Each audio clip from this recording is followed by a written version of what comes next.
إن الحمد لله نحمده ونستعينه ونستهديه ونتوب إليه ونعوذ بالله من شرور أنفسنا ومن سيئات أعمالنا من يهده الله فلا مضل له ومن يضلله فلا هادي له أشهد أن لا إله إلا الله وأشهد أن محمدا عبده ورسوله سبحانك لا علم لنا إلا ما علمتنا إنك أنت العليم الحكيم ولا حول ولا قوة إلا بالله العلي العظيم وقال الله تعالى في كتابه العزيز يا أيها الذين آمنوا اتقوا الله وقولوا قولا سديدا يصلح لكم أعمالكم ويغفر لكم ذنوبكم ومن يطع الله ورسوله فقد فاز فوزا عظيما أما بعد السلام عليكم ورحمة الله وبركاته. Pada malam ini kita berada pada hadis yang kelima ataupun sebenarnya hadis yang keempat, kerana pada hadis yang kita akan baca pada malam ini adalah riwayat yang dibawa oleh Al-Imam An-Nawawi, yang mana hadis ini yang akan kita baca adalah lafaznya datang daripada Al-Imam Al-Bukhari. Adapun hadis yang kita baca pada sesi kuliah sebelum tidur semalam, hadis yang keempat, hadis yang datang daripada Jabir ibn Abdullah ataupun an Abi Abdullah Jabir, yang mana hadis itu datang daripada Al-Imam Muslim, yang mana kelihatan lafaz hadis tersebut adalah sedikit berbeza ataupun berbeza daripada apa yang datang daripada riwayah yang diambil daripada Al-Imam Al-Bukhari. Namun demikian, melihat kepada maksud yang akan kita baca pada malam ini, kelihatan hadis yang datang daripada jalan Al-Imam Al-Bukhari ini adalah lebih kurang maksudnya. Di mana sebagaimana yang ada pada hadis yang kelima pada malam ini, warawahu al-Bukhari an Anasin, bermakna Imam Muslim mendatangkan hadis yang hampir sama maksudnya daripada jalan Abi Abdullah Jabir ibn Abdullah Al-Ansari. Adapun Al-Imam Al-Bukhari mendatangkan hadis yang hampir sama, tetapi ia datang daripada jalan Anas bin Malik. Okey, dan kalau saya detailkan nanti dia akan jadi lebih panjang. Okey, cukup sekadar untuk kita faham jalan-jalan yang kita menerima hadis itu kemungkinan berbeza, tetapi kelihatan maksudnya adalah hampir sama. Boleh jadi macam tu. Dan pada malam ini, warawahu al-Bukhari an Anasin radhiyallahu anhu qala raja'na min ghazwati Tabuk ma'an nabi sallallahu alaihi wasallam. Lihat, kelihatan pada riwayat Abdullah bin Jabir itu, sahabat ini menyatakan bahawa kunna ma'an nabi sallallahu alaihi wasallam fi ghazatin, tanpa menyebut perang apa. Tetapi pada riwayat Al-Bukhari kelihatan Anas bin Malik menyatakan qala raja'na min ghazwati Tabuka. Jelas, maksudnya hadis yang kita baca semalam, para sahabat melaporkan mereka memang bersama-sama pulang dengan Nabi sallallahu alaihi wasallam daripada satu peperangan yang masyhur, yang mana Nabi dan para sahabat berjalan beratus-ratus kilometer. Okey, dan nama perang itu adalah kawasan Tabuk, yang jauh daripada Madinah, yang mana Nabi dan para sahabat meninggalkan Madinah pada saat itu. Baik.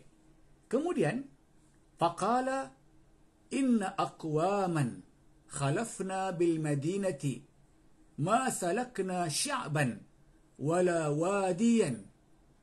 Nampak tak?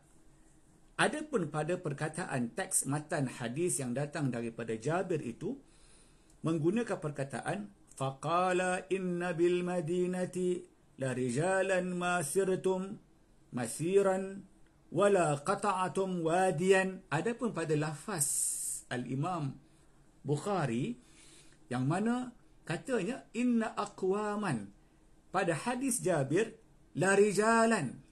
Gitu. Jadi masya-Allah tabarakallah, tuan-tuan dan puan-puan yang dikasihi sekalian. Lafaznya berbeza tetapi maksudnya adalah sama. Maksudnya adalah sama. Okey. Nanti kita akan lihat maksudnya. Illa wahum ma'ana habasahumul udhr. Habasahumul udhru. Atau kama qala sallallahu alaihi wasallam, hadis yang datang daripada Al-Imam Al-Bukhari dengan nombor hadisnya 2839. Baik, maksudnya apa? Kata Al-Imam Al-Bukhari, Anas bin Malik menyatakan kami ini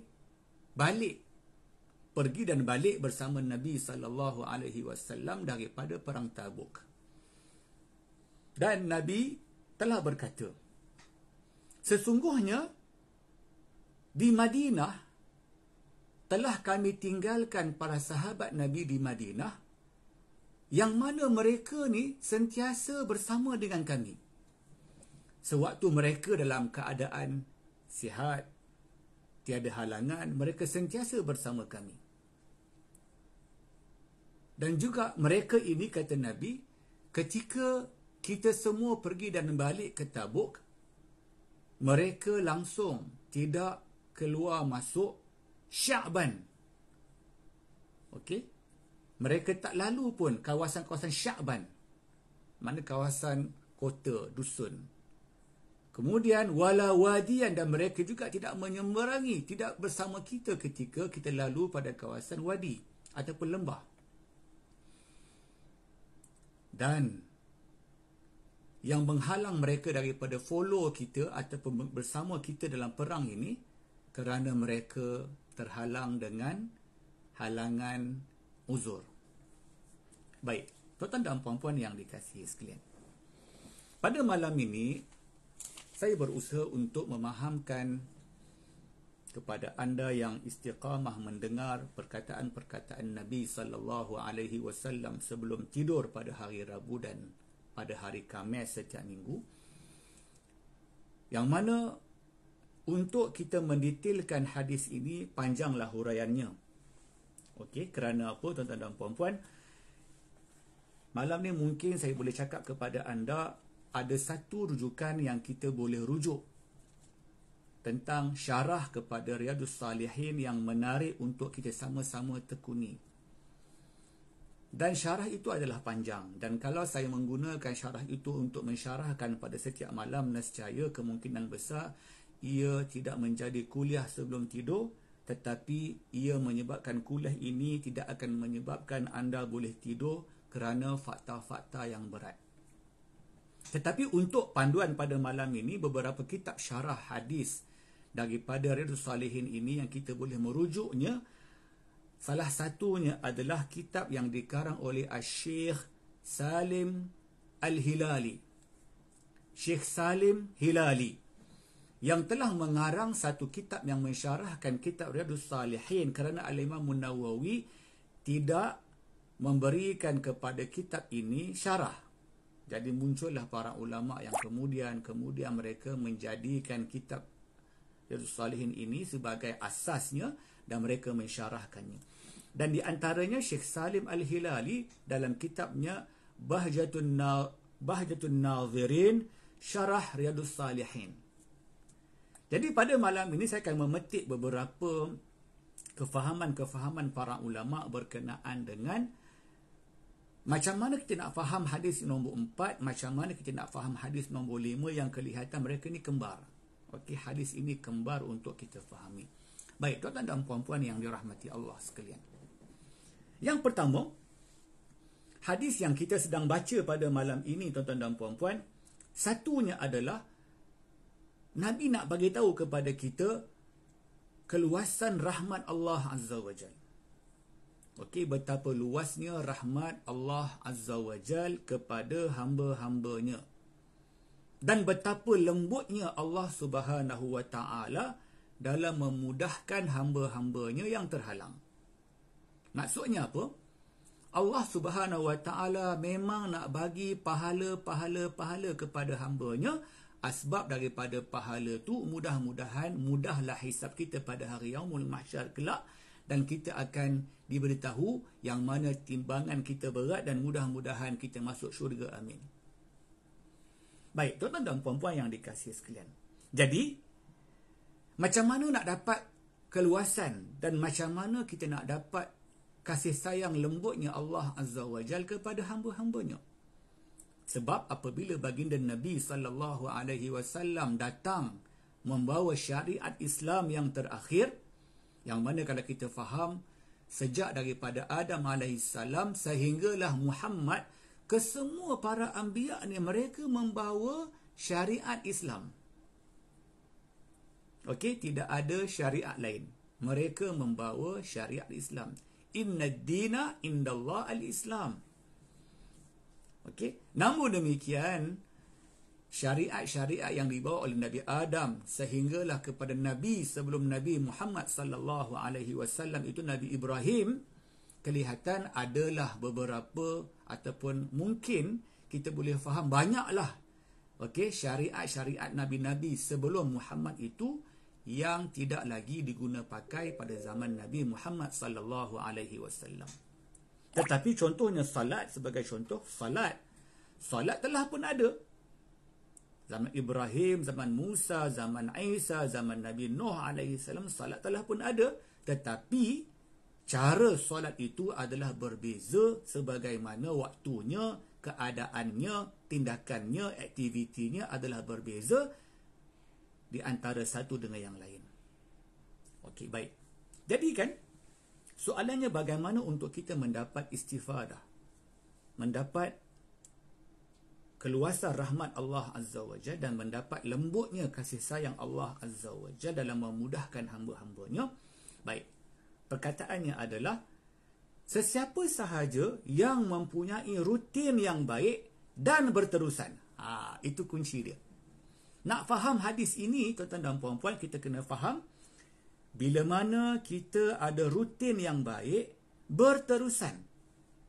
Jadi, kata para ulama, okey, man kana min adatihi ya'malu min hali 'udhrihi fa innahu yaktubu lahu ajran kamilan. Baik, tuan-tuan dan puan-puan, apa maksud dia ni? Maksudnya adalah faham daripada hadis ini adalah sesiapa sahaja yang telah menjadikan kebiasaan hidupnya melakukan amal saleh sebagaimana yang diperintahkan oleh Allah Azza wa Jalla, yang diperintahkan oleh Nabi, yang dicontohkan oleh Nabi sallallahu alaihi wasallam, maka pada saat dia diuji dengan cabaran keuzuran, maka ketika itu insan ini, hamba ini mendapat kasih sayang Allah Azza wa Jalla, mendapat luasnya rahmat Allah Azza wa Jalla, di mana dituliskan untuknya mendapat pahala yang lengkap sebagaimana yang telah Allah nak bagi dekat dia kerana dia konsisten hari-hari sebelumnya. Baik. Jadi kan, tuan-tuan dan puan-puan, macam mana nak faham ni? Okey, saya nak bantu anda dengan satu lagi hadis Nabi sallallahu alaihi wasallam yang akan memberikan penjelasan kepada apa yang sedang kita bicarakan pada malam ini. Hadis yang datang daripada Al-Imam Al-Bukhari, okey, di mana kata Nabi sallallahu alaihi wasallam, "Idza marida al-'abdu aw safara kutiba lahu mithlu ma kana ya'malu muqiman sahihan." Masya Allah tabaraka wa atau kama qala sallallahu alaihi wasallam daripada Al-Bukhari. Maksudnya adalah apabila satu orang hamba sakit ataupun dia musafir, maksudnya uzur syar'i di sini yang kita boleh faham berdasarkan hadis yang saya baca yang kedua pada malam ini untuk menjelaskan hadis dalam Imam Nawawi ini, tuan-tuan dan puan-puan, Nabi kata marid au safara, orang yang sakit ataupun orang yang musafir. Sakit dan musafir. Baik, tuan-tuan dan puan-puan, bukankah apabila kita musafir, kita akan terhalang banyak perkara?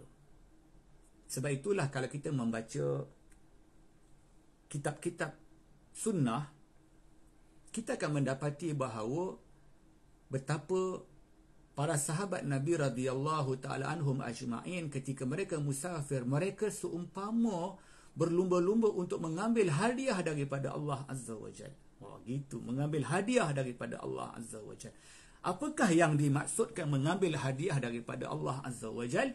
Di mana jika sekiranya mereka berpuasa, Ramadan, ketika mereka musafir, mereka akan mengambil hadiah daripada Allah Azza wa Jal dengan berbuka puasa mereka.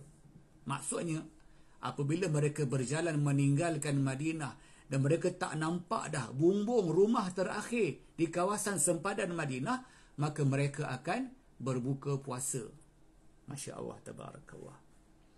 Baik. Kemudian, tuan-tuan dan puan-puan, apabila contohnya bila kita musafir, pastinya kita mengambil hadiah daripada Allah Azza wa Jalla yang namanya sembahyang, jamak dan qasar. Jamak dan qasar. Sekalipun kita mungkin mempersoalkan, apalah nak ambil jamak qasar. Sedangkan pada hari ini transportation. Transportation kita jauh berbeza dengan zaman Nabi sallallahu alaihi wasallam.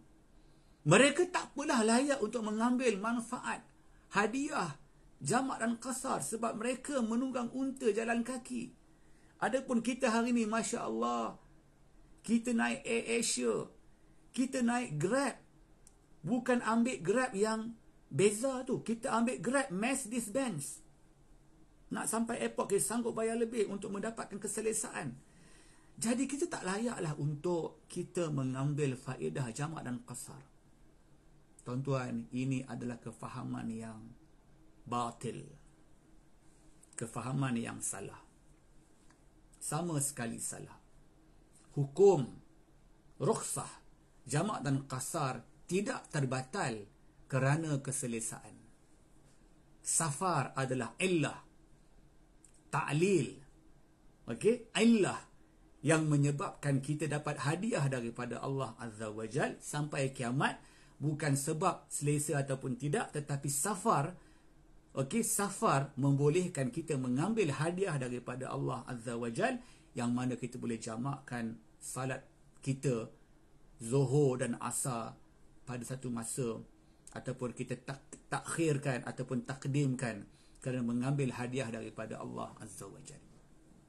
Jadi Masya Allah, tabarakallah, tuan-tuan dan puan-puan, sebab itulah bila kita safar, tuan-tuan dan puan-puan, bila kita memang dah biasa dah dalam keadaan kita bermukim, kita senantiasa salat qabliyah Zuhur 4 rakaat. Kita salat ba'diyah Zuhur 2 rakaat. Kita salat ba'diyah Maghrib 2 rakaat. Ba'diyah Isyak 2 rakaat. Ataupun kita mengambil faedah daripada qabliyah ba'diyah yang ditunjukkan dalam hadis Nabi sallallahu alaihi wasallam, yang sampai Nabi janjikan akan dibina rumah dalam syurga bagi orang yang menjaga rakaat-rakaat qabliyah ba'diyah itu. Tuan-tuan dan puan-puan, ketika kita musafir, maka adakah kita boleh juga untuk melaksanakan qabliyah Zuhur 4 rakaat? Tuan-tuan dan puan-puan, jawapannya adalah to be continue. Cuma nak bagi tahu apa, tuan-tuan dan puan-puan yang dikasihi sekalian, betapa berdasarkan kepada hadis ini, idza maridal abdu aw safara kutiba lahu mithlu ma kana ya'malu muqiman sahihan.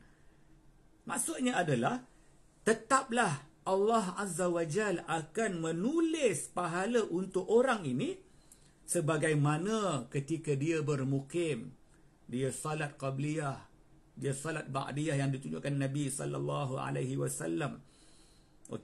Ketika dia bermukim, dia mungkin berpuasa Isnin dan Khamis. Ketika dia bermukim, dia pastikan dia akan membaca Al-Quran usai daripada subuh 10 ayat. Ketika dia bermukim, Masya Allah, tabarakallah, dia bersedekah kepada jiran-jiran. Ketika dia bermukim, Masya Allah, tabarakallah, dia membaca azkar sabahu wal masa'u. Okey, membaca zikir pagi dan petang. Tetapi Masya Allah tabarakallah, bila dia musafir, dia terhalang. Tuan-tuan dan puan-puan, berdasarkan hadis ini, Allah masih lagi memberikan pahala kepada orang ini. Dan sahihan. Apa makna sahihan dalam hadis? Sahihan bermakna ketika dia sihat. Bila kita sihat, kita buat baik. Masya Allah, kita mungkin meletakkan setiap bulan, pada hujung bulan kita akan sentiasa pulang ke kampung menziarahi orang tua kita, menziarahi sanak saudara kita. Tetapi tiba-tiba kita sakit. Masya Allah tabarakallah, tuan-tuan dan puan-puan, ketika sakit tuan-tuan dan puan-puan, kita terhalang daripada balik ke kampung menziarahi orang tua kita. Ketika itu Allah Azza wa Jal masih lagi memberikan pahala kepada kita saat itu. Bukankah ini menggambarkan apa? Betapa luasnya rahmat Allah Azza wa Jal, betapa lembutnya Allah Azza wa Jal untuk memudahkan hamba-Nya, dengan syarat kita mempunyai rutin sebagaimana rutin yang dicontohkan oleh baginda Nabi sallallahu alaihi wasallam.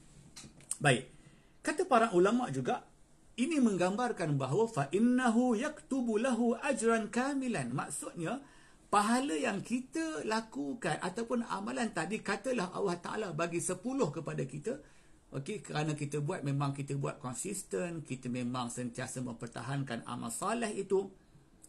Tetapi bila kita terhalang, adakah pahala tu separuh ke, 70% ke, ataupun tinggal 40% sahaja ke? Kelihatan para ulama yang saya membaca syarah-syarah mereka, mereka menyatakan bahawa fa innahu yaktubu lahu ajran kamilan. Mereka masih lagi mendapat pahala full, tanpa kurang walaupun sedikit. Sehingga kan kata para ulama, inilah dia yang menggambarkan betapa dermawannya Allah Azza wa Jalla. Betapa dermawannya Allah Subhanahu wa Ta'ala. Betapa dermawannya Allah Subhanahu wa Ta'ala. Maka Allah lah Tuhan yang maha dermawan.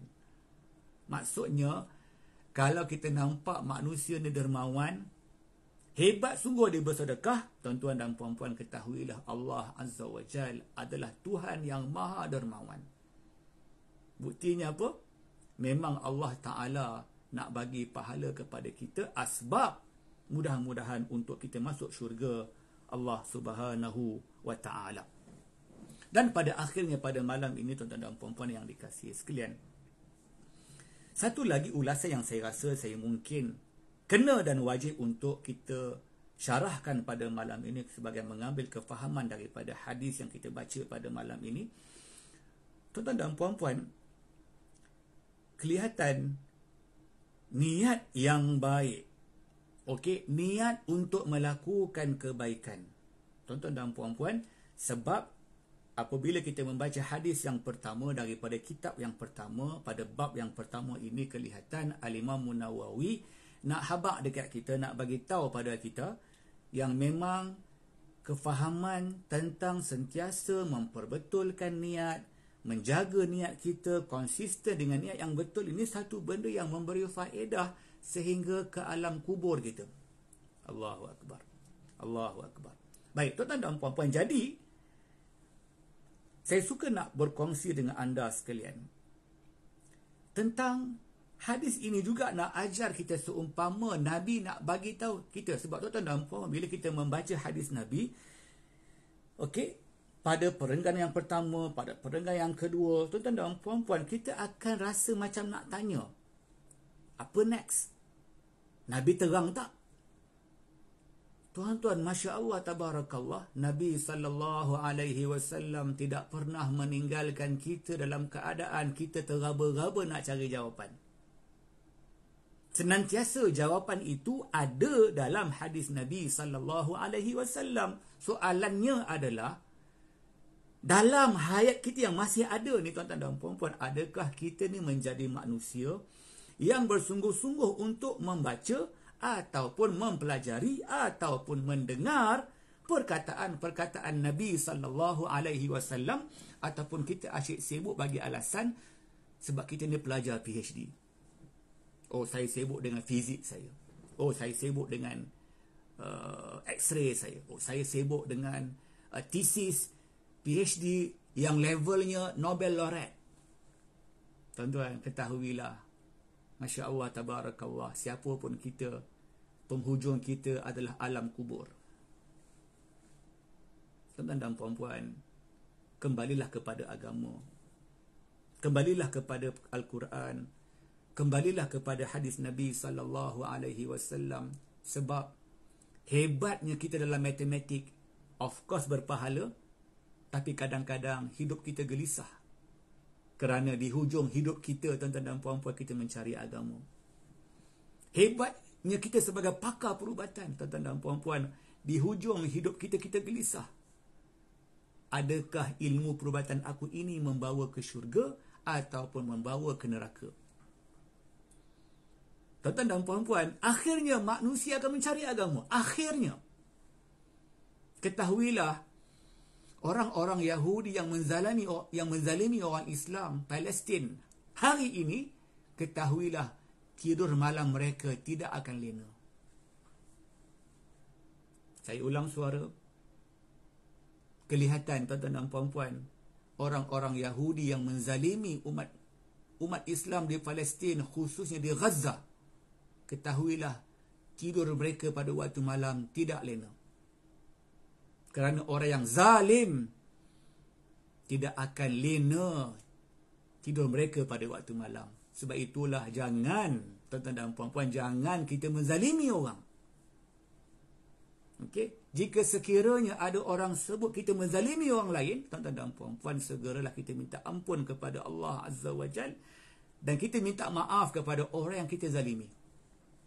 Baik, tuan-tuan dan puan-puan, sedangkan orang Palestin, walaupun mereka kehilangan rumah mereka, tuan-tuan, saya berani jamin mereka tidur dengan lena, insya-Allah.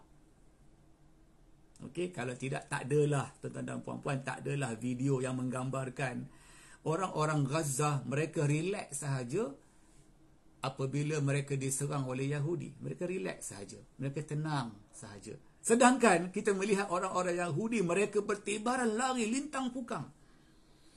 Mereka pergi berlari ke lapangan terbang mereka semata-mata untuk keluar daripada Israel. Kenapa? Ketahuilah, orang-orang zalim yang menzalimi orang lain, mereka takkan tenang hidup mereka. That's why ketenangan itu datang daripada mana? Kefahaman Al-Quran dan kefahaman hadis Nabi sallallahu alaihi wasallam. Dan berita gembiranya apa, tuan-tuan dan puan-puan? Berita gembiranya apa? Tuan-tuan dan puan-puan, berita gembiranya adalah semua orang boleh memahami Al-Quran dan memahami hadis Nabi sallallahu alaihi wasallam bila mereka belajar. Mereka bagi peluang. Mereka bagi peluang.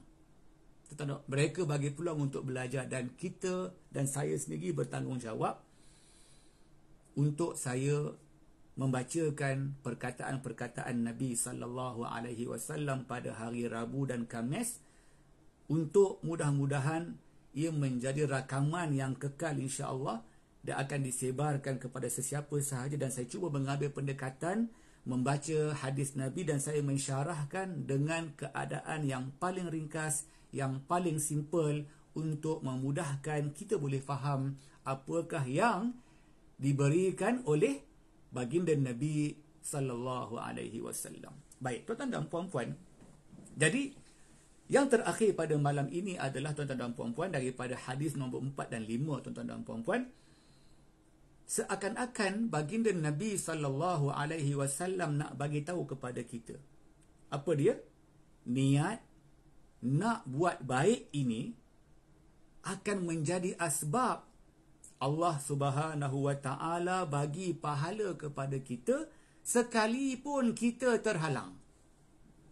Allahu akbar, betapa Rahman, betapa Rahimnya Allah Azza wa Jal, betapa Latifnya Allah Azza wa Jal kepada hamba-hambanya.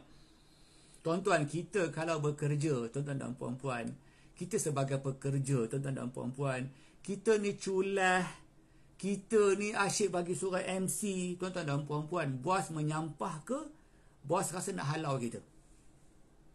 Tuan-tuan dan puan-puan, sekali pun kita ni memang committed, konsisten, bagus, berakhlak mulia, karakternya memang high class, tapi tiba-tiba Tuhan uji kita sakit, agak-agaknya bos bengang ke benci. Wallahu ta'ala alam. Wallahu ta'ala alam. Baik, tuan-tuan dan puan-puan, kebiasaannya bos juga akan rasa macam Allah, dia ni asyik sakit aja. Okey? Sebab kalau seorang tak bekerja, maka menyebabkan syarikat ada masalah. Jabatan ada masalah ni. Jadi kemungkinan bos juga akan sampai level dah tak sabar dah. Tetapi tidak Allah Azza wa Jal. Tidak Allah Azza wa Jal. Seorang Muslim yang MC daripada beribadah kerana terhalang, lihat. Bos sampai level dah tak ada bagi gaji dah. Maknanya untuk ambil MC pun ada limitation. Untuk ambil MC pun ada limitasi. Sekian bulan. Berapa jumlah total hari setahun. Tetapi tidak Allah Azza wa Jal. Allah Subhanahu wa ta'ala, dermawannya Allah Azza wa Jal, tuan-tuan dan puan-puan, bukan sahaja amalan yang terhalang, tetapi niat yang terhalang. Hanya dengan niat yang terhalang. Maknanya, tuan-tuan dan puan-puan, kita berniat, contohnya, kita berniat nak sedekah. Tiba-tiba terhalang nak sedekah tu. Ada terhalang, ada halangan. Kita dah memang dah siap dah duit nak bagi sedekah. Letak dalam dompet, dalam kocek kita. Tiba-tiba semasa nak bagi sedekah tu, ada berlaku benda-benda yang menghalang kita. Tuan-tuan dan puan-puan, berdasarkan kepada hadis Bukhari Muslim. Hadis yang agak panjang. Tuan-tuan dan puan-puan, hadis daripada Bukhari Muslim. Hadis ini hadis qudsi, yang mana kata Nabi SAW, Inna Allah katabal hasanat was sayyiat. Summa bayyana dhalika, faman hamma bihasanatin falam ya'maluha katabaha Allah tabaraka wa ta'ala indahu hasanatun kamilatun. Allahu Akbar. Yang agak panjang hadisnya, saya baca separuh je. Okey? Sebab mengambil kira ini kuliah sebelum tidur takkan sampai 2 jam. Baik, tuan-tuan dan puan-puan, apa kesimpulannya? Kata Nabi SAW, sesungguhnya Allah Subhanahu wa ta'ala lah Tuhan yang mencatatkan, yang merekodkan al-hasanat, kebaikan-kebaikan manusia, wasayyiat, dan keburukan-keburukan manusia, dan mudah-mudahan Allah Azza wa Jalla mengampunkan salah silap kita, amin. Summa bayyana dhalika, dan Nabi SAW menyatakan dan diterangkan dan dijelaskan, waman hamma bihasanatin, sesiapa sahaja yang mereka ini berhasrat, mereka nak sangat melakukan satu kebaikan dan mereka tak dapat buat, terhalang mereka daripada melakukan hasanah tersebut. Kata Nabi, katabahallahu tabaraka wa ta'ala indahu hasanatun kamilat. Allah tetap menulis kebaikan untuk mereka secara sempurna. Atau kama qala sallallahu alaihi wasallam.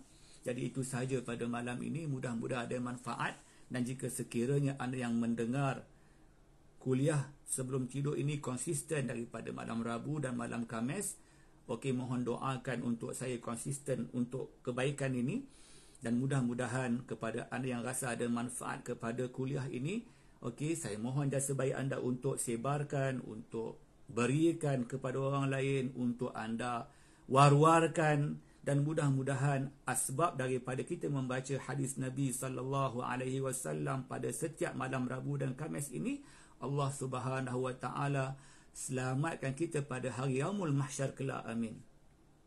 Dan mudah-mudahan Allah Subhanahu wa ta'ala bantu kita untuk lebih faham agama. Sebab apa, tuan-tuan dan puan-puan? Siapa pun kita, pakar kita mungkin pakar nuklear, tapi pada usia kita 80 tahun, pasti kita dah tak fikir nuklear dah. Kita fikir, aku ni selamat ke tidak? dekat alam sana. Kita ni mungkin pakar otak, PhD, 8 PhD. Tuan-tuan, ketika kita berusia 70 tahun pencen, saya berani jamin kita akan mula mencari masjid. Kita akan mula mencari Al-Quran. Kita mula akan mencari orang-orang agama. Betul? Adakah itu betul? Tuan-tuan, jadi jangan membongakkan diri kita. Kita ni mungkin profesor hebat. Ketahuilah, ketika kita pencen, tak ada siapa pun akan pedulikan kita. Saya ulang balik. Kita mungkin pakar kehebatan kita dalam taxation. Profesor tax, profesor cukai. Ketika kita pencen, kita diraihkan hari pencen kita, ketahuilah, tak ada orang yang akan cari engkau. Okey, tidak ada orang yang akan cari awak. That's why ramai orang mencari orang-orang agama. Sebab itulah orang-orang agama ni, tuan-tuan dan puan-puan, Masya Allah, timbul orang-orang agama macam cendawan tumbuh. Dan ini tak bagus. Dan ini tak bagus. Tuan-tuan dan puan-puan, Masya Allah, tabarakallah. Sebab itulah, belajar agama mesti belajar daripada sumber. Bukan sebab kita belajar kerana ustaz ni glamour, ustaz ni masyhur, ramai pengikut dia, juta orang tengok. Tuan-tuan, follower bukan penentu benar ataupun salah. Tuan-tuan, follower bukan penentu benar ataupun salah. Tuan-tuan dan puan-puan, mudah-mudahan ada manfaat pada malam ini. Saya minta ampun kepada Allah Azza wa Jalla jika sekiranya terkasar bahasa. Dan insya-Allah kita jumpa pada minggu hadapan pada hari yang sama, hari Rabu dan Khamis. Dan kita akan mula membaca hadis yang ke-6 yang lebih menarik huraiannya, dan pada hadis yang ke-7. Okey, sehinggalah kita selesai pada bab yang pertama ini, sehingga hadis yang ke-13 untuk kita selesaikan kefahaman berkenaan dengan bagaimana baginda Nabi memahamkan kita tentang pentingnya niat. Pentingnya niat. Okey, itu sahaja. Itu sahaja. Wabillahi taufiq wal hidayah. Wassalamualaikum warahmatullahi wabarakatuh. Dan jumpa anda pada minggu hadapan. Bye-bye.